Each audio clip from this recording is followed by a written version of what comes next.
I'm going to continue this series called The Jesus Way. And we're walking through the Gospels. That's Matthew, Mark, Luke, and John, the biographies of Jesus. And we look to the biographies of Jesus to see what Jesus is like. That shows us what God is like. And we also can see what it means to follow Jesus, because that's what we're trying to do, is follow his examples. That's why reading the Gospels is so important. This morning, we're looking at a few verses that I tell myself all the time. Like, I really use the stuff in today's talk. And practically, I use it. I try to use it. I'm not always very good at it, but this is impactful stuff. We live in the most control-obsessed moment in human history. In fact, I don't even think we realize, like, we're so immersed in it that it just seems normal, but it's this crazy moment of high control. You can track your steps, your sleep, your heart rate, your calories, your spending, your screen time, all through a watch, your phone and a watch. My doctor at my last physical was like, with all your hypochondria stuff, why do you wear a tracker watch? Why do you wear an Apple Watch? Like, it's telling you all this stuff that's not even really relevant to you and your situation. Are you sure you want to do that? So I took his advice and I turned off like the heart rate tracking stuff. I still need it because I can't be like looking at clock hands and stuff trying to figure out what time it is. And I have alarms on it that get me through my day. My wife loves how my alarms are going off all day. And then the little Find My iPhone feature that just, that you hit it and it does that. And that's always going off in my phones wherever it is around the house. So, but you think about it, like I can open my garage door right now from my watch on stage. You can start your car while you're, morning coffee, cold outside, warm up the car, finishing dessert in the restaurant, cool down the car in the middle of summer, turn the lights on, adjust the thermostat, do all that, control all these things from our phones, from our watches. We have apps for everything, systems for everything, plans for everything, and we can optimize and organize and automate just about every aspect of our lives. It all gives us a subtle feeling that we are in control. But then something happens, and it happens to all of us at some point in time. And all of a sudden, that feeling of control gets to feeling a little shaky. Your kid makes a decision that you didn't see coming. Your body does something that you didn't plan for. Relationship shifts. Job situation changes. Something hits your life that you can't track or predict or manage. And in that moment, you feel it, not just mentally, but your chest, your gut, your mind starts spinning. Maybe you've been there. I know I have. Now, some of you are out there like, I'm not a worrier. Well, good for you. Leave, go to the cracked egg, come back next Sunday for something different. I'm going to talk to the normal people now that are left. As much as we build a world where we can track and control a lot of things, we still can't control the things that matter most. You're welcome for that terrifying thought. Most of us don't handle that well. So what do? We double down. We try harder. We think harder. We plan more. We get ahead of everything, and the result is we're exhausted. Not just busy, we're exhausted because we're carrying something we were never meant to carry, the weight of over-controlling our lives and sometimes the lives of others. Now, in our scripture that I'll read in a minute, Jesus looks at a group of people who are expecting him to take control and fix everything, lead them to a better life, and instead he says that if you want real life, you have to let go of control. If you want to find your life, you have to lose it. And what he's about to show them and what he's about to show us is this, that real life doesn't begin when you finally get control. Real life begins when you finally lay it down. Easier said than done. Jesus looks at people who expect him to take control of their world and make everything work. And he says something that cuts against every instinct they had and every instinct I have. He says that if I want real life, I have to lose it. Thanks, Jesus. The people listening to him had a clear expectation of what the Messiah would do. They believed he would come in strength and that he would gain control and defeat the enemies and restore their security. In other words, they believed God would step in and make life work according to their expectations.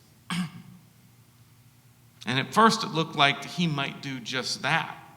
He had power. He healed the sick. He raised the dead. He drew crowds. He's got a good thing going. Peter says, "You're the Messiah." He declares it. You're obviously the Messiah. Feels like everything is coming together finally. But immediately after that, Jesus redefines everything. He says the Messiah must suffer, be rejected, and be killed. That's a collision, not just of like ideas. That's a collision of frameworks, of foundations. They expect control. Jesus presents surrender. They expect victory through strength. And Jesus reveals life through sacrifice. They expect an end to pain and suffering. And Jesus is like, oh, we're just getting started with the suffering. And it's not just their struggle 2,000 years ago. It's ours today. Because we often follow Jesus with the expectation that he's going to help us get and maintain control in our lives. That we will gain strength in our plans.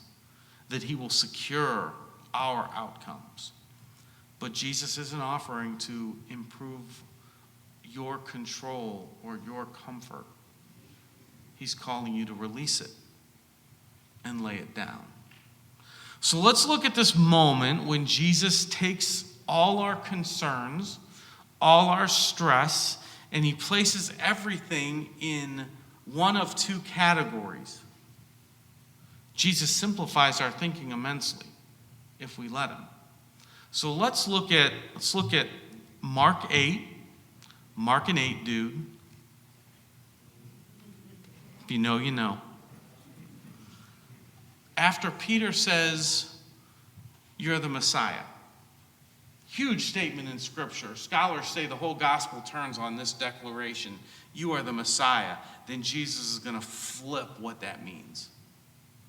Mark 8, 31, 37 through 37. He then began to teach them that the Son of Man must suffer many things and be rejected by the elders, the chief priests, and the teachers of the law, and that he must be killed and after 3 days rise again. He spoke plainly about this, and Peter took him aside and began to rebuke him. But when Jesus turned and looked at his disciples, he rebuked Peter. "Get behind me, Satan. You do not have in mind the concerns of God, but merely human concerns." Concerns of God, merely human concerns. Then he called the crowd to him along with his disciples and said, "Whoever wants to be my disciple must deny themselves and take up their cross and follow me. For whoever wants to save their life will lose it, but whoever loses their life for me and for the gospel will save it. What good is it for someone to gain the world yet forfeit their soul? Or what can anyone give in exchange for their soul?"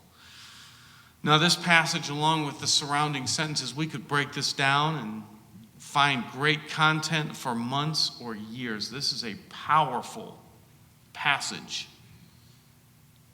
in the life and teachings of Jesus.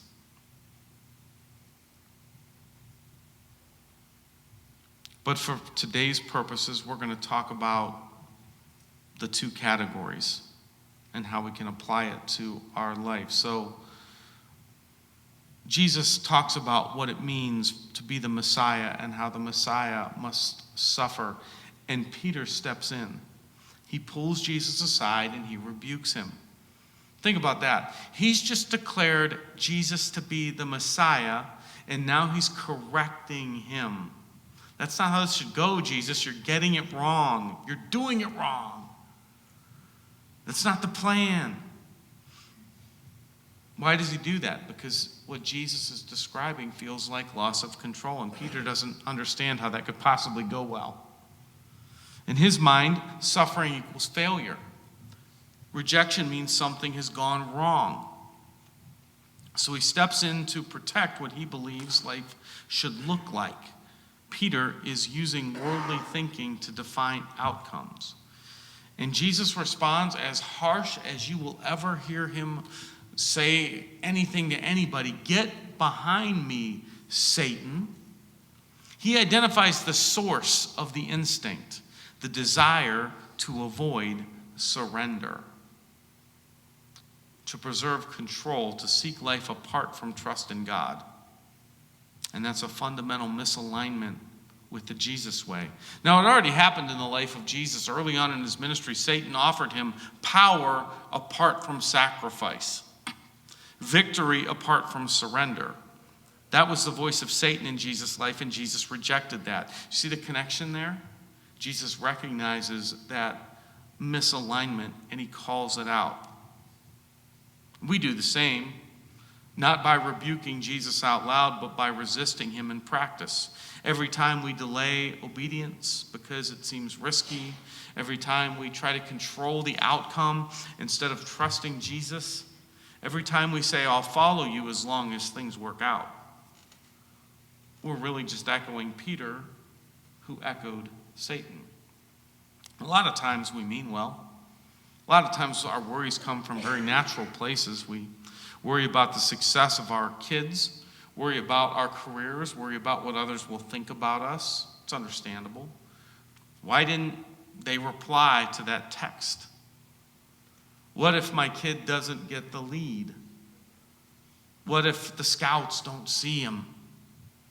What if I can't afford this nice house that we live in anymore? We worry about a lot of reasonable things for normal reasons. But look how Jesus throws all of those things into two categories. There are seasons in my life where I spiral a little out of control, sometimes a lot out of control, at least beyond what's reasonable, worrying about different things. I don't tend to worry about small things, I worry about big things, and I make the small things big things. I hate it.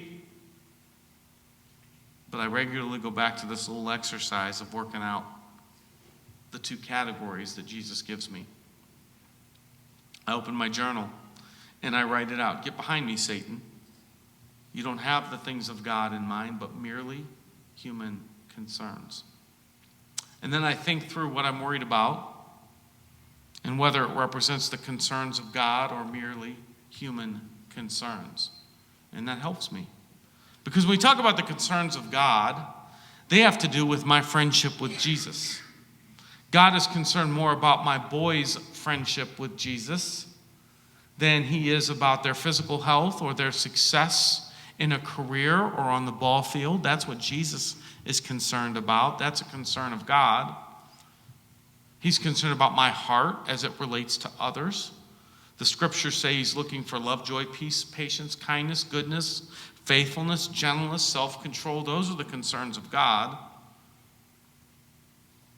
And when I put those qualities up against the things I tend to worry about, I can decide if I'm focusing on the things of God or merely human concerns. Human concerns are typically things like the approval of others, provision of material things, my own comfort, human achievements or goals. Those are the human concerns. Our health and our body here and now. Temporary, important but temporary, human concern. Human concerns produce anxiety. The concerns of God rarely produce stress and anxiety. So why does any of this matter? What are our takeaways? Well, first, and I do this all the time, first takeaway today, start thinking about your thinking. Start thinking about your thinking. Paul says this is a regular part of life with Jesus. 2 Corinthians 10. He says, we demolish arguments and every pretension, every lie, all the wrong thinking that sets itself up against the knowledge of God, and we take captive every thought to make it obedient to Christ. Paul says we think about our thinking. And when we find the lies that we're believing, we take it captive and we make it obedient. It goes like this. I do this all the time. Not as much as I should, but still feels like all the time. I'm not feeling right. I can tell I'm troubled. And so I think, okay, I'm troubled. What am I troubled? Why am I troubled? What am I thinking about? And I find it, and I mine for it. And when I got it, and sometimes it's stacks of things, I ask myself, okay, here's the thing that's bothering me. Is this a concern of God, or is it merely human? And if it's merely human, which it usually is, I call out the lie. I confess that I'm believing a lie, that this is really important when it's merely a human concern. And sometimes you got to go deep. Sometimes, it's really not that we're out of Oreos. That's not really the thing. It's multiple layers. And you find what it is that you're worried about, the multiple things, and you ask, what would God be concerned about in this? And what's merely a human concern? And you focus on the concerns of God, and you call out the lie of the merely human concern. That helps. I'm not going to say, and then I'm good. But it helps. And a lot of times I have to do multiple times a day or a week as I deal with what pops up. But it helps my brain create the right category. That's something God's concerned about. That is merely a human concern. Now, I want to take a minute and talk you through the Poindexter worry matrix. I used to call it the worry card. I used to carry an index card in my pocket as I kind of learned this thing. I would pull it out when I'm concerned about something. Now I call it the Poindexter worry matrix. And every couple years I bring this up because I know it's helped a lot of people. There are some people at Polaris that even have made a thing to put on a wall in their house or at their office with the little worry matrix. So it goes like this. Okay, first you ask yourself, what am I worried about? What am I worried about? That's a big thing right there, is just to identify what is it that is on my mind that I am worried about. So you got it isolated. And then you work it through the matrix. Number one, is it happening right now? Is it happening right now? Jesus says, don't worry about tomorrow. Tomorrow will take care of itself. There's plenty of stuff today to think about and be concerned about and worry about. Don't worry about it if it's happening in the future. So is it happening right now? And I'm kind of, okay, that appointment is until July. I can't worry about that right now. I'm not allowed to worry about that right now. That's the first thing in the matrix, because it's happening right now. The next thing is it something I can or should control? Jesus says you can't even add an hour to your life by worrying. So there's plenty of life that we just can't control. So is something I can control and should control. That's two different things, because a lot of things I can control, I shouldn't. And so that's the second thing. Here's what I'm worried about. Is it happening right now? And is it something I can even control? And if it's not, I'm not allowed to worry about that. And finally, is it something God even cares about? Is it something God even cares about? That'll humble you real quick, because most of the stuff we worry about is just like something that God doesn't even, not on God's agenda for your life. It's merely a human concern. And if it's merely a human concern, it's not something we need to be worried about. And so I have that worry matrix, and I use it. And I use it a lot. And it helps. So I want you to pass that along to you. Okay, I want to invite the band back up. I have one more thought in this. And as the band comes up, I want to give you one last way to think about this. The invitation of Jesus is not to try harder to control your life. The invitation of Jesus is, come and follow me. And that sounds simple until you realize that following means that you are not the one leading. It's a big point in what Jesus was saying to Peter. Following means you're not the one leading. You're not the one out in front trying to manage the outcome. You're behind Jesus. So when Jesus says, get behind me, he's redirecting us and guiding us into the right position of our walk with Jesus. He's out in front. I am behind him. Jesus leads, I follow, and I need to think through, am I letting Jesus lead, or am I running out in front worrying about a bunch of stuff? So maybe today the most spiritual thing you can do is name the thing that you've been gripping on to too tightly. Maybe it's your kids, maybe it's your future, maybe it's your reputation, maybe your money, maybe it's your health, maybe a relationship, maybe it's this version of your life that you thought you were supposed to have by now. And maybe the question is not, how do I get this under control? Maybe the better question is, Jesus, what would obedience look like if I turned this over to you? If I released it? So this song can be a prayer. This is a pretty powerful song. Not a dramatic prayer, but a sincere one. Simple. Jesus, I lay this down. I lay down the outcome. I lay down the fear. I lay down the need to control what I cannot control. I want your concerns to become my concerns. I want your way to become my way. I want to follow you. And this may be the first honest moment of surrender that you've had in a long time.